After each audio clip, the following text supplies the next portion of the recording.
언론인들에게 경고합니다.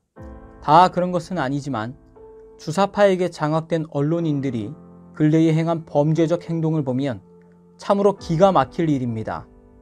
대한민국의 언론을 북한의 매체인 우리 민족끼리가 통치하고 있는 듯합니다. 우리 민족끼리가 무슨 보도를 하면 대한민국의 언론도 따라서 보도를 하고 간첩 수준으로까지 세뇌된 주사파 세력들이 정치, 경제, 사회, 교육, 문화, 언론, 시민단체, 외교, 사법부, 종교까지 침투하여 대한민국을 해체하고 사회주의 개헌을 통해 북한으로 가려고 하고 있습니다. 우리 민족끼리의 주장편에 서는 사람은 간첩으로 보아도 될 것입니다. 근래 우리 민족끼리의 보도가 대한민국의 현실로 나타난 사건들을 보면 첫째, 미선이 효순이 사건입니다. 우리 민족끼리에서 방송을 하자 3일 후에 광화문에 3만 명이 모여 미선이 효순이를 죽인 미군을 물러가라고 했습니다.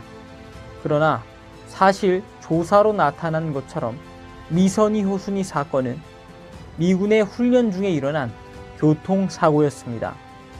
그럼에도 고의로 죽였다고 광화문에 모여 난동을 부렸고 보다 못한 미군 사령관이 사과를 했고 급기야 부시 대통령까지 유감을 표명했습니다. 그러나 그들은 진실이 밝혀진 후 지금까지도 거짓 선동에 대한 사과는 한마디도 없습니다. 오히려 아직까지 선량한 국민들 중에는 미선이 효순이를 미군이 고의적으로 죽였다고 믿고 있는 사람들이 많이 있습니다. 둘째는 광우병 선동입니다. 우리 민족끼리가 방송을 하니까 있지도 않은 광우병 난동을 선동했습니다. MBC PD수첩이 선동을 했을 때 시청 앞에 수만 명이 모여 이명박 물러가라고 선동했습니다. 그러나 이것은 다 거짓으로 확인되었습니다. 그럼에도 불구하고 그들은 오늘까지 사과하지 않고 있습니다. 셋째는 세월호입니다. 세월호는 박근혜가 고의로 일으켰다고 하고 7시간에 대해 아직까지 떠들고 있습니다.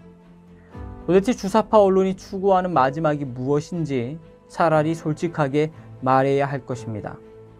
이 모든 것의 출발이 우리 민족끼리로부터 시작된 것은 우연일까요? 결코 그럴 수 없습니다. 우리 민족끼리가 전광훈을 죽여 땅속에 묻으라고 방송하니까 청와대, 언론, 주사파, 시민단체, 사법부, 검찰, 경찰이 총동원되어 저를 구속시켰습니다. 최후의 양심이 있는 검사와 재판부가 마지못해 보석으로 석방했더니 문재인이 직접 나서서 코로나를 핑계로 저를 지목하여 재구속하고 법정 최고형을 내리라고 공개적으로 말했습니다. 그러자 대한민국 언론들이 줄을 서고 모든 기관들이 행동한 것을 보면 대한민국은 북한의 통치하에 들어갔다고 느껴집니다. 언론인 여러분, 주사파 여러분, 오늘은 여러분들이 저를 죽이겠지만 다음 차례는 여러분이 될 것을 왜 모릅니까? 과거에 박헌영의 남로당 지도자들을 여러분과 똑같이 써먹고 북한으로 불러 결국 처형시켰던 것처럼 다음 차례는 여러분이 될 것입니다. 넷째, 박근혜 탄핵 선동입니다. 박근혜 대통령이 구시대적 정치 스타일로 실수를 했다 해도 탄핵까지 가야 할 이유는 없다는 것이 법원에서 확정되었습니다.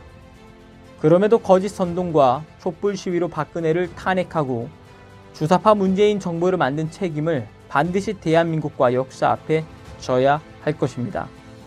다섯째, 근본 전광훈 목사 죽이기에 앞장선 언론들을 보면 전광훈 목사가 코로나에 확진된 것을 알고도 광화문 집회에 갔다고 보도하고 신학교 성적을 조작했다, 목사 안수가 가짜다, 방역법을 정면 도전했다고 보도했습니다.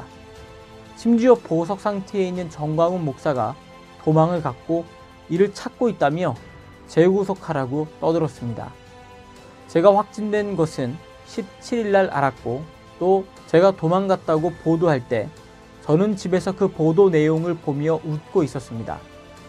대한민국 언론이 저를 죽인다고 주사파 언론이 추구하는 세상이 오지 않을 것입니다.